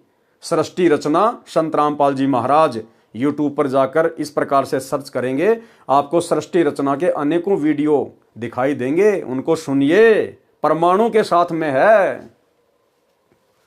गीता अध्याय 16 श्लोक 8, वे आसुरी यानी राक्षस प्रकृति वाले कहा करते हैं कि जगत आश्रय रहित है, यानी जगत को रचने वाला कोई नहीं है, जैसा कि जैन समाज वाले मानते हैं। असत्य तथा बिना ईश्वर के अपने आप केवल स्त्री पुरुष के संयोग से उत्पन्न होता है। केवल काम यानी सेक्स ही इसका कारण है, इसके सिवा क्या है। गीता अध्याय 16 श्लोक 9, इस मिथ्या ज्ञान को अवलंबन करके जिनका स्वभाव नष्ट हो गया है, जिनकी बुद्धि मंद है यानी ज्ञानहीन है, सबका बुरा करने वाले यानी भ्रमित करके गलत ज्ञान गलत साधना द्वारा अनमोल जीवन नष्ट कराने वाले, क्रूर कर्मी, सर्व बालों को नोच नोच कर उखाड़ना, निर्वस्त्र फिरना, गर्मी सर्दी से शरीर को बिना वस्त्र के कष्ट देना, व्रत करने के मकसद से कई कई दिन तक भोजन न करना, फिर संथारा द्वारा भूखे प्यासे रहकर देहांत करना, आदि आदि क्रूर कर्म है, बहुत घटिया कर्म है, निंदनीय कर्म है। ऐसे क्रूर कर्मी मनुष्य केवल जगत के नाश के लिए ही उत्पन्न होते हैं। महावीर, जैन और जितने भी तीर्थंकर है, ये तो संसार के सत्यानाश के लिए पैदा हुए थे, जो एक समाज को उल्टी साधना के ऊपर लगाकर चले गए, पाखंड मत के ऊपर आधारित करके चले गए। जिस प्रकार हिंदू समाज के नकली साधु संत महात्मा, इन्होंने समाज में श्राद्ध निकलवाने शुरू कर दिए, क्योंकि जो साधना उन्होंने बताई थी उससे हमारे पूर्वज मुक्ति तो प्राप्त कर नहीं पाए। मरने के बाद कोई भूत बन गया, कोई प्रेत बन गया, कोई पितर बन गया, कोई 84 में चला गया, फिर उनके श्राद्ध निकलवाने शुरू कर दिए अपना पेट भरने के लिए। तो इसी प्रकार से हर धर्म के अंदर उनके धर्म गुरुओं ने बिना सत्य ज्ञान के, बिना सतगुरु की शरण के, क्योंकि भाई सतगुरु तो एक ही है पूरी सृष्टि में, कबीर, और कबीर देव वर्तमान में स्वयं सतगुरु रामपाल जी के रूप में प्रकट हैं। इनके अलावा धरती पर ना कोई जगत गुरु है, बाकी मनमुखी जगत गुरु तो दिन में 2-4 यूट्यूब पर भी पैदा हो रहे हैं। असल में संत रामपाल जी के अलावा ना तो पूरी सृष्टि में कोई ज्ञानी है, ना विद्वान है, ना जगत गुरु है, ना तत्वदर्शी है, ना कोई तीर्थंकर है, ना कोई नबी है, ना कोई अल्लाह है, और ना कोई पैगंबर है, और ना कोई आचार्य और शंकराचार्य है। अगर ये सभी प्रकार के गुण किसी में हैं तो सतगुरु रामपाल जी में हैं। इसलिए अविलंब मनुष्य के चोले में आए हुए इस पूर्ण ब्रह्म परमात्मा को पहचान कर इनके यूट्यूब पर सत्संग सुनकर, क्योंकि ज्ञान से ज्ञान होगा, घर बैठे कुछ पता नहीं चलेगा। आप अपने बच्चे को भी स्कूल भेजते हो ना, किस लिए? ज्ञान करवाने के लिए। तो ज्ञान से ज्ञान होगा, सत्संग सुनने से जानकारी होगी। अविलंब अपने परमेश्वर को पहचानिए। यह जैन धर्म का ज्ञान आपको परमेश्वर कबीर जी के बताए अनुसार लेखक ने बताया है। कबीर सागर के अध्याय जैन धर्म बोध का सारांश संपूर्ण हुआ। सत साहेब। अध्याय सबसम वेद बोध का सारांश। कबीर सागर में 32वां अध्याय सबसम वेद बोध पृष्ठ 77 पर है। जैसा कि पूर्व में लिख आया हूं कि कबीर सागर ग्रंथ को काल द्वारा चलाए 12 कबीर पंथों के कुछ अनुयायियों ने अपनी बुद्धि अनुसार कबीर ज्ञान से कुछ वाणी काटी है, कुछ मिलाई है, कुछ प्रकरण काट छांट करके लिखे हैं। यही दशा सबसम वेद बोध में की है। इस अध्याय वाला ज्ञान पहले अनुराग सागर में ज्ञान प्रकाश, ज्ञान बोध, मुक्ति बोध में वर्णित है। कुछ ज्ञान जो परमेश्वर कबीर जी की लीला वाला है वह कबीर चरित्र बोध में है, उसको वहां लिखेंगे। कुछ ज्ञान जो कलयुग में सर्वसृष्टि उपदेश लेकर भक्ति करेगी, सतयुग जैसा वातावरण होगा, इसका विवरण पहले भी अध्याय अनुराग सागर तथा कबीर वाणी में आंशिक लिखा है। यहां पर शब्दार्थ करके लिखूंगा। सबसम वेद बोध पृष्ठ 77 से 86 तक शरीरों की संख्या बताई है, तत्वों तथा उनकी प्रकृति का ज्ञान है। शरीर 5 बताए हैं, यानी 5 प्रकार के शरीर होते हैं। हमारा जो ये शरीर है, जो हम भाई बहनों को दिखाई दे रहा है, ये हमारा स्थूल शरीर है। स्थूल शरीर, इस स्थूल शरीर के अंदर 4 प्रकार के शरीर और हैं। काल ने बहुत भयंकर तरीके से हमारे को लपेट रखा है। शरीर 5 बताए हैं। नंबर 1 स्थूल शरीर, नंबर 2 इसके अंदर सूक्ष्म यानी लिंग शरीर है, नंबर 3 फिर उसके अंदर कारण शरीर है, नंबर 4 इसके अंदर महाकारण शरीर है, नंबर 5 इसके अंदर कैवल्य शरीर है। जीव के ऊपर इतने सुंदर शरीर यानी वस्त्र डाल रखे हैं। स्थूल शरीर जो हमारा ये शरीर है हार्ड मास वाला, इसको कहते हैं स्थूल शरीर। इसके अंदर फिर एक सूक्ष्म शरीर है, ऐसा का ही ऐसा, लेकिन उसमें हार्ड मास वगैरह कुछ भी नहीं है। उसके बाद में कारण शरीर, फिर महाकारण शरीर, फिर कैवल्य शरीर। ये 5 प्रकार के शरीर हमारे को प्रदान किए हुए हैं, इस आत्मा को ढक रखा है। सप्तम वेद बोध पृष्ठ 86 से 90 का सारांश। इन पृष्ठों में प्रथम दीक्षा मंत्र बताए हैं। यथार्थ 5 नामों का ज्ञान। ओम श्रियम हरियम सोहम किलियम। ये 5 नाम गायत्री मंत्र के हैं जो प्रथम दीक्षा रूप में परमेश्वर कबीर जी प्रदान करते थे। शब्दों पे ध्यान देना, ये हैं वो 5 मंत्र जिनको कबीर परमात्मा लोगों को दिया करते थे, भक्तों को प्रदान किया करते थे। यानी वर्तमान में हमें गुरुदेव भगवान जो 7 मंत्र देते हैं गायत्री मंत्र में, आज से पहले गुरुदेव भगवान के अलावा किसी भी कबीर पंथ में या आज से पहले कबीर परमेश्वर जी ने किसी को भी 7 मंत्र नहीं दिए, केवल 5 मंत्र ही दिया करते थे जो प्रथम दीक्षा रूप में परमेश्वर कबीर जी प्रदान करते थे। जो चूड़ामणि जी को यही मंत्र परमेश्वर कबीर जी ने दिए थे। धर्मदास जी के पुत्र चूड़ामणि जी को, जिस चूड़ामणि जी को कबीर परमात्मा सतगुरु रामपाल जी ने उत्तराधिकारी बनाया था आगे नाम दीक्षा देने के लिए, उनको केवल 5 ही मंत्र दिए थे। धर्मदास को अधिकारी नहीं बनाया था, धर्मदास को आगे नाम दीक्षा देने का आदेश नहीं दिया परमात्मा ने। तो भाइयों और बहनों विचार करो, जो परमात्मा का अधिकारी था, उत्तराधिकारी था, जिसको परमात्मा आगे दीक्षा देने का आदेश दे रहे हैं, उस आत्मा को केवल 5 मंत्र ही दिए और आगे भी 5 मंत्र ही देने का आदेश दिया, शतनाम भी नहीं दिया। फिर भला धर्मदास को जो अधिकारी भी नहीं था, भला फिर उसको परमात्मा 7 मंत्र कैसे देते? धर्मदास को भला सार शब्द परमात्मा ने कैसे दिया होगा, जब चूड़ामणि को केवल 5 मंत्र की ही दीक्षा दी, ना सतनाम दिया, ना कोई सार नाम दिया, ना सार शब्द दिया। इसलिए भाइयों और बहनों, आज से पहले परमात्मा ने केवल एक उदाहरण के रूप में धर्मदास जी को पेश करके कि भाई ऐसे ऐसे 3 चरणों में दीक्षा दी जाती है, प्रथम बार में 7 मंत्र दिए जाते हैं, फिर सतनाम, फिर सार नाम, फिर सार शब्द। हम पिछली पीढ़ी वालों को विश्वास दिलाने के लिए कि कंप्लीट भक्ति का कोर्स ये है, विधि ये है, ऐसे इन 3 चरणों में दीक्षा दी जाती है, केवल हमारे विश्वास को दृढ़ करने के लिए परमात्मा ने धर्मदास जी को निमित्त बनाकर ये बातें कही थी।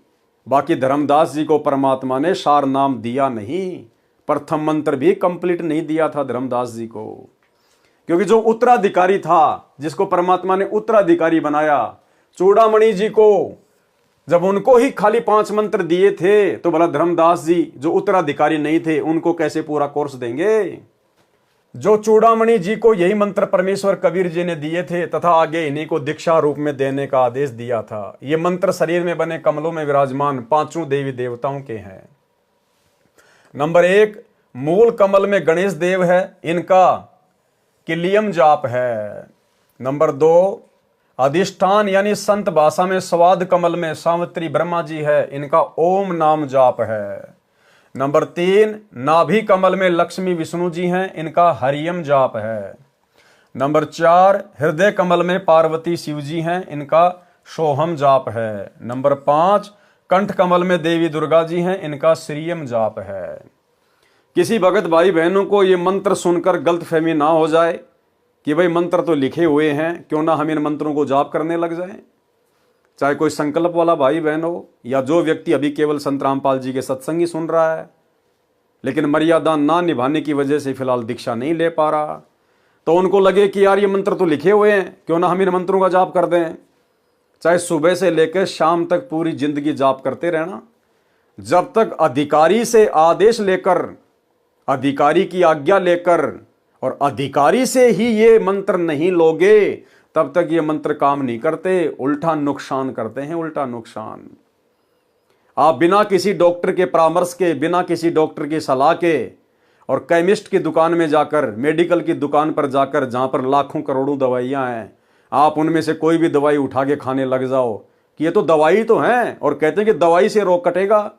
अरे भैया, कौन सा रोग कौन सी दवाई से कटेगा? उसके कोडवर्ड होते हैं, वो केवल वही बताएगा जो अधिकारी है, जो जानकार है। तो मनमुखी कोई भी भाई बहन इन मंत्रों का जाप ना करें। अगर संकल्प दीक्षा ले रखी है तो बाकी जो क्रिया हैं मंत्र जाप के अलावा, 3 समय की आरती करना, सत्संग सुनना, मर्यादा निभाना, केवल उन्हीं तक सीमित रहें। गुरुदेव ने बताया ध्यान से सत्संग सुनना भी मंत्र जाप करने में आता है, उतना ही लाभ मिलेगा जितना मंत्र जाप करने वाले को मिलता है। और यदि मर्यादा में नहीं है और मंत्र जाप कर रहा है, वो चाहे नाम उपदेशी हो चाहे संकल्प वाला हो, किसी प्रकार का कोई लाभ नहीं है। तो भाई, अधिकारी केवल वर्तमान में ये कंप्लीट मंत्र देने के इस पृथ्वी पर सतगुरु रामपाल जी हैं, और उनकी आज्ञा लेकर या उनके हिसार जेल से बाहर आने के बाद ही आप इन मंत्रों का सही प्रकार से उच्चारण करके लाभ उठा सकते हो। यदि मनमुखी रूप से जाप करोगे, परमात्मा की कृपा से बहुत दूर हो जाओगे। ये 5 नाम हैं जो प्रथम दीक्षा रूप में परमेश्वर कबीर जी दिया करते थे। ये तो केवल भाई बहनों को विश्वास दिलाने के लिए कि जो मंत्र 650 साल पहले कबीर जी दिया करते थे वही मंत्र वर्तमान में दिए जा रहे हैं संत रामपाल जी के पंथ में, ताकि लोगों को विश्वास हो। क्योंकि ये मंत्र सारे के सारे कबीर सागर में लिखे हुए हैं, गुरुदेव भगवान ने हमें कई बार सत्संगों में दिखाया है। ये 5 नाम है जो प्रथम दीक्षा रूप में परमेश्वर कबीर जी दिया करते थे। इन्हीं मंत्रों का संकेत श्री नानक देव साहिब जी ने अपनी अमृतवाणी में दिया है। एक पुस्तक जो गुरु अमरदास जी द्वारा तेय ताप की कथा में लिखे हैं, बाद में इनको देवी देवताओं के मंत्र पूजा जानकर त्याग दिया गया। यही समस्या धर्मदास जी की 6ठी पीढ़ी वाले के सामने टकसारी पंथ वाले, काल वाले कबीर पंथ के 5वें ने पैदा करके ये वास्तविक मंत्र छुड़वा दिए थे, जो नकली 5 नाम आदि नाम, अजर नाम, अमर नाम, पाताले सप्त सिंधु नाम आदि आदि, जो अध्याय सुमरण बोध पृष्ठ 22 पर अंकित है, दीक्षा में देने लगे।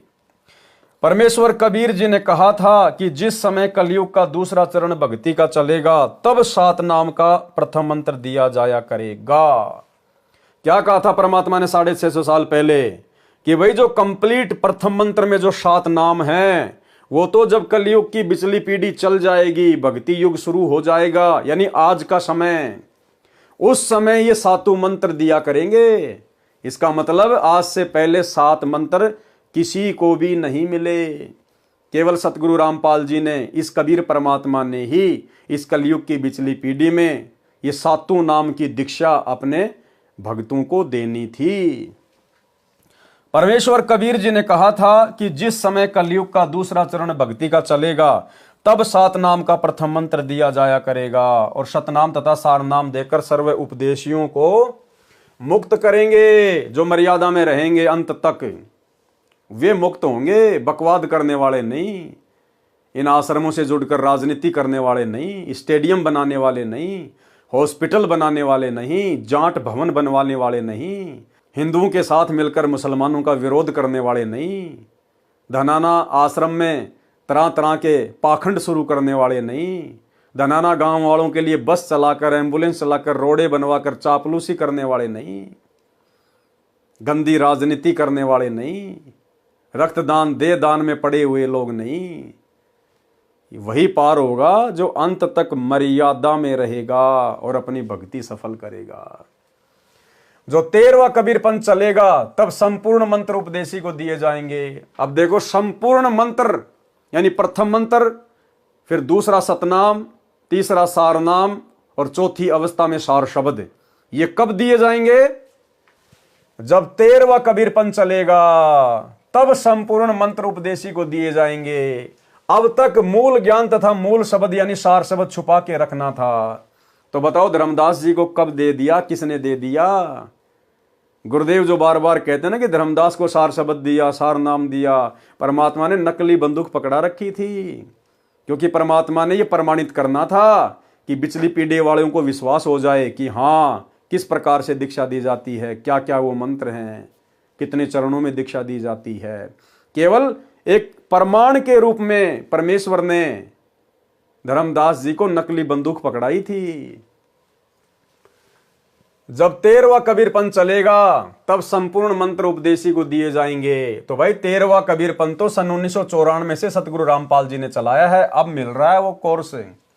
तब संपूर्ण मंत्र उपदेशी को दिए जाएंगे। अब तक मूल ज्ञान तथा मूल शब्द यानी सार शब्द छुपा कर रखना था।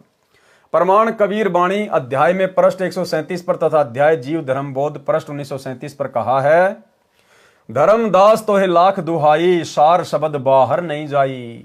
सार शब्द बाहर जो परी है, बिचली पीढ़ी हंस नहीं तरी है।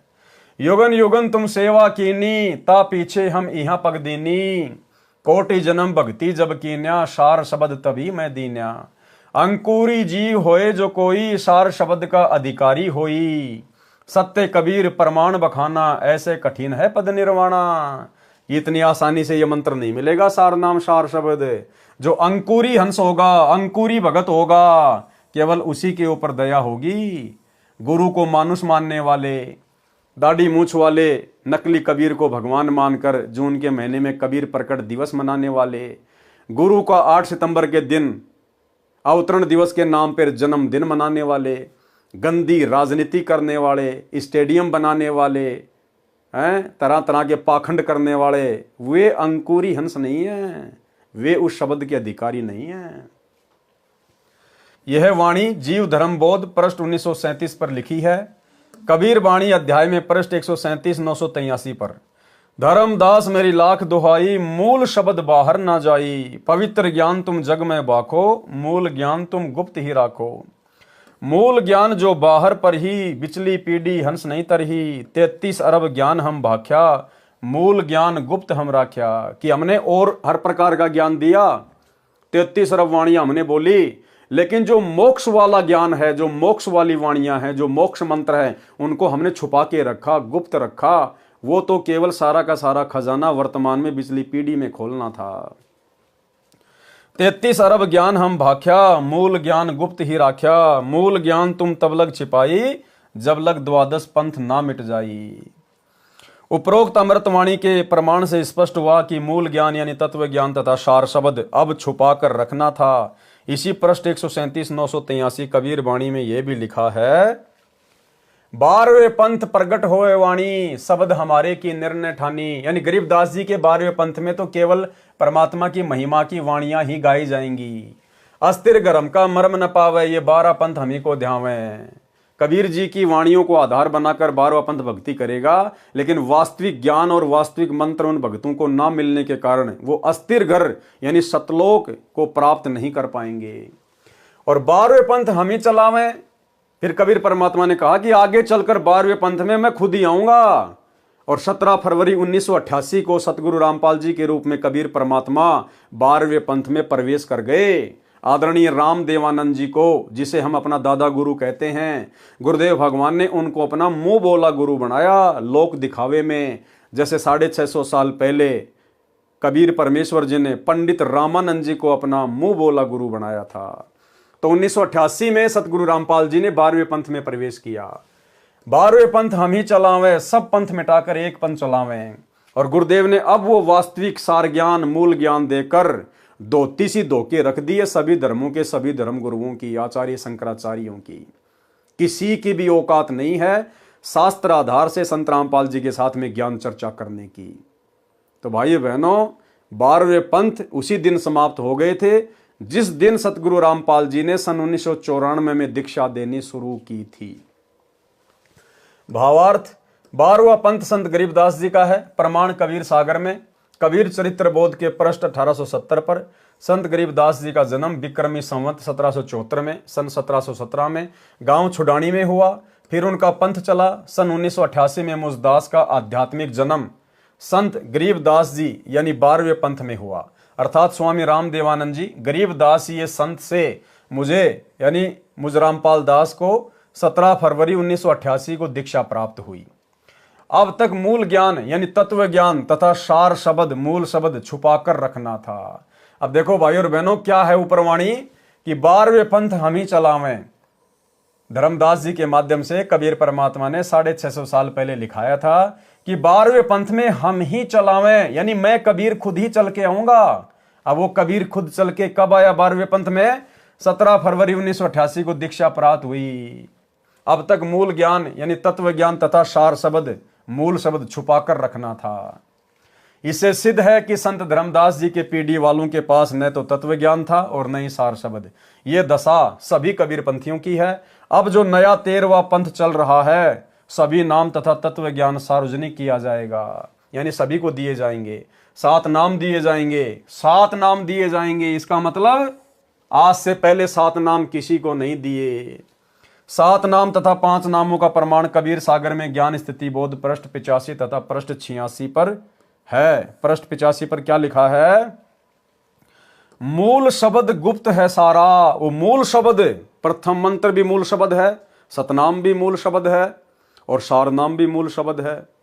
क्योंकि सतनाम का मतलब होता है सच्चा नाम, तो प्रथम मंत्र भी देवी देवताओं का सच्चा नाम है और सतनाम जो 2 अक्षर का है वो तो है ही सतनाम, और जो सारनाम है वो भी सतनाम है, सच्चा नाम है। सतनाम का मतलब सच्चा नाम। तो मूल शब्द गुप्त है सारा, बिरले पावे शब्द हमारा। कोई बिरले भगत होंगे, कोई बिरला ही आत्माएं होंगी जो इस कलयुग की बिचली पीढ़ी में वो कंप्लीट कोर्स भक्ति का अपने सतगुरु से प्राप्त करेंगी। और बिरले कौन होंगे भाई और बहनों? क्योंकि एक ही गलती रही हमारी आज से पहले, हमें अनंत बार ये कबीर परमात्मा मिला, हमें अपनी शरण में लिया, भक्ति दी, लेकिन एक कमी के कारण हम लोग सतलोक नहीं जा पाए। और वो कमी थी, हमने गुरु रूप में आए हुए कबीर परमात्मा को कभी भी भगवान नहीं माना, कबीर नहीं माना। उनको केवल अपना गुरु माना और ब्रह्मा विष्णु महेश की भक्ति में लगे रहे। 650 साल पहले भी हमने यही गलती की, गुरु मान लिया कबीर जी को और भगवान गोविंद मानते थे ब्रह्मा विष्णु महेश को। इस कलयुग की बिचली पीढ़ी में यह गलती करने वाला कभी मोक्ष प्राप्त नहीं करेगा। और यह गलती वर्तमान में सतगुरु रामपाल जी की 90% संगत कर रही है, उनके तत्व ज्ञान को गहराई से ना समझकर, साध संगति से ना जुड़ने के कारण, साध संगत वाले भाई बहनों से राग द्वेष ईर्ष्या रखने के कारण। क्योंकि वर्तमान में वो संगत अपने गुरु को पहचान नहीं पा रही कि ये कबीर परमात्मा खुद धरती पे प्रकट है। जैसे 650 साल पहले धर्मदास जी नहीं समझ पा रहा था, 64 लाख नहीं समझ पाए, सब फेल हो गए। वर्तमान में गुरु को कबीर जी के रूप में संगत नहीं मान रही है, नहीं पहचान पा रही है। और भगवान किसको मानती है? दाढ़ी मूंछ वाली मुर्दा फोटो को। जो कबीर जी की समझे जाने वाली फोटो है, दाढ़ी मूंछ वाली, उस कागज के टुकड़े को कबीर मान रही है संगत। इन आश्रमों में जून के महीने में उसको कबीर प्रकट दिवस मनाया जाता है। उस कागज के टुकड़े का, नकली कबीर का तो कबीर प्रकट दिवस, और अपने गुरु का जो कि असली कबीर है 8 सितंबर के दिन उसका जन्मदिन मनाया जाता है अवतरण दिवस के नाम पे। तो कैसे मोक्ष प्राप्त करोगे? वही गलती करते आ रहे हो और वही गलती तुम आज भी कर रहे हो। इस गलती से छुटकारा यदि वर्तमान में किसी को मिला है पूरी पृथ्वी पर, पूरी सृष्टि में, केवल सत्सेवक भाई बहनों को, साध संगति से जुड़ी हुई आत्माओं को। हमने अपने गुरु को ही अपना इष्ट मान लिया, अपना भगवान, अपना कबीर मान लिया, और वो दाढ़ी मूंछ वाली कबीर जी की नकली फोटो, मुर्दा फोटो, वो कागज का टुकड़ा हमने फाड़ फाड़ के सोशल मीडिया पर वीडियो बना बना के आप लोगों को भी समझाना चाहा। हम सत्सेवकों के घरों में, हमारे दरबार में, हमारे गले के लॉकेट में कभी भी आपको वो दाढ़ी मूंछ वाली कबीर जी की नकली भगवान की फोटो देखने को नहीं मिलेगी। केवल एक असली परमात्मा सतगुरु रामपाल जी की ही फोटो मिलेगी। तो ये गलती वर्तमान में केवल सत्सेवक करने से बच गए गुरुदेव के आशीर्वाद से। बाकी सतलोक आश्रमों से जुड़ी हुई 90% संगत वही महागलती कर रही है, जिस महागलती के कारण युगों युगों से हम लोग नरक भोग रहे हैं। भगवान मिलने के बाद भी हम उसको प्राप्त नहीं कर पा रहे। तो मालिक कहते हैं मूल शब्द गुप्त है सारा, बिरले पावे शब्द हमारा। बिहंगम शब्द बिहंगम बीरा, निज सो नाम ये कहे कबीरा। सातू नाल जो आए बिहंगा, बिहंग ताल आही जल रंगा। परस 86 पर क्या लिखा है? सोई सिद्ध संत है भाई, सोहम नाल चिन्ह जिन पाई। 5 नाम ताही को परवाना, जो कोई साधु हृदय में आना। यही सप्त नाल है सही, यही हंस नाम रिवही। सप्त नाल के सातु नामा, वीर विहंगम करे सब कामा। कबीर सागर में अनुराग सागर अध्याय में पृष्ठ 72 पर पांच शब्द कहीं दल फेरा, पुरुष नाम लीन्यो तिहि बेरा। उपरोक्त अमृतवाणी में 5 तथा 7 नामों का संकेत है और शम वेद बोध पृष्ठ 86 पर प्रकट लिखे हैं। जो र रम तथा रो रोम है ये सांकेतिक है। नामों का लाभ क्या है? पृष्ठ 87 पर सप्तम वेद बोध में सोहम नाम के जाप का लाभ बताया है। सोहम बीज को अंकुर ज्ञाना, आल बाल भक्ति मैसाना। भावार्थ, सोहम मंत्र का जाप पूर्ण संत से लेकर करने से आल बाल अर्थात ओली बोली यानी अथाह भक्ति जमा होती है। पृष्ठ 89 सप्तम वेद बोध में लिखा है कि हरियम स्थिति बीज पृष्ठ हुई, आल बाल तिहि माया होई। भावार्थ, हरियम नाम के जाप से आल बाल यानी अथाह धन माया हो जाता है। आप जी को बताया है कि परमेश्वर कबीर जी ने स्पष्ट कर रखा है कि मूल ज्ञान पहले नहीं बताया, उसमें अधूरा ज्ञान बताया है। यानी पहले किसी को मूल ज्ञान नहीं दिया, केवल अधूरा ही ज्ञान, अधूरा ही नाम दिया जाता था। उसमें अधूरा ज्ञान बताया है। सार नाम तथा मूल ज्ञान अब स्पष्ट किया जा रहा है। पृष्ठ 91 पर सप्तम वेद बोध पर अस्पष्ट सत्य नाम भी लिखा है। जाते ओहम पुरुष भय अंसा, ओहम सोहम भय द्वय अंसा। पृष्ठ 92 में से 107 तक सृष्टि रचना का अधूरा ज्ञान है। सृष्टि रचना का संपूर्ण ज्ञान पढ़ें इसी पुस्तक कबीर सागर का सरलार्थ के सारांश में पेज नंबर 603 से 670 पर, जो कि आगे आएंगे वीडियो। पृष्ठ 105 106 पर बताया है कि जीव जिस योनि से मानव शरीर प्राप्त करता है उसका कैसा स्वभाव होता है, इसको पहले बताया जा चुका है। सप्तम वेद बोध पृष्ठ 108 तथा 110 पर काल जाल बताया है कि काल कैसे तीनों देवताओं से अपनी सृष्टि को चलवा रहा है, यह पहले के अध्याय में वर्णन हो चुका है। सप्तम वेद बोध पृष्ठ 111 पर तपतशिला पर जीवों से वार्ता। तो भाई और बहनों, आज के वीडियो में गुरुदेव भगवान के आशीर्वाद से केवल इतना ही। कल रात्रि 8 बजे दास के Facebook page Pawan Das is live के ऊपर जो लाइव वीडियो चलेगा वो फिर यहां से शुरू होगा कि तपतशिला पर परमेश्वर की जीवों के साथ में वार्ता, काल के साथ में वार्ता। तो भाई और बहनों, गुरुदेव भगवान के आशीर्वाद से आप और हम सभी भगत भाई बहनों ने इस भक्ति काल में, जिस समय काल का बुरी तरह से पहरा है, काल ने आश्रमों से जुड़ी हुई संगत को जबरदस्त तरीके से अपनी जंजीरों में बांध रखा है, किसी भी भगत भाई बहन की बुद्धि को ओपन नहीं होने दे रहा है। दिन रात प्रयास करके गुरुदेव भगवान समझा रहे हैं। इसार जेल में बैठकर भी 1-1 घंटे के सत्संग हर सप्ताह दे रहे हैं। इधर से परमेश्वर ने साथ संगत वालों को खड़ा करके कई हजारों की संख्या में वीडियो बनवा दिए, प्रत्येक रहस्यों को उजागर करवा दिया, अपने कर कमल से लिखित पुस्तकों के ऊपर वीडियो बनवाए जा रहे हैं। फिर भी उन भाई बहनों की आंखें नहीं खुल रही हैं, तो उनके ऊपर काल का जबरदस्त पहरा है। सतगुरु रामपाल जी के बेटा बेटी भाई बंधु रिश्तेदार कोऑर्डिनेटरों के रूप में काल बैठा हुआ संगत के सिर पर। आप और हमारा सौभाग्य, परम सौभाग्य, जो परमेश्वर ने आप और हमें ऐसे भयंकर जंजाल से निकालकर साथ संगति से जोड़ दिया, और आप और हमें ये सारी की सारी बातें बिल्कुल शीशे की तरह साफ साफ दिखाई दे रही हैं। तो भाई और बहनों, गुरुदेव भगवान की इस अनमोल रजा को इसी प्रकार से मर्यादा में रहते हुए साथ संगति से जुड़कर बनाए रखिए। अन्यथा भाई और बहनों, यदि ये समय हाथ से निकल गया, ये कलयुग की बिचली पीढ़ी यदि अमर्यादित भक्ति करने से और हमारे हाथ से छूट गई, ये शरीर छूट गया, ना जाने कितना लंबा समय लगेगा फिर परमेश्वर को अपनी शरण में लेने के लिए। तो भाई और बहनों, आज के वीडियो में केवल इतना ही। गुरुदेव भगवान हम सबको आज्ञा दें, इजाजत दें, आशीर्वाद दें। बंदी छोड़ सतगुरु रामपाल जी भगवान की जय हो।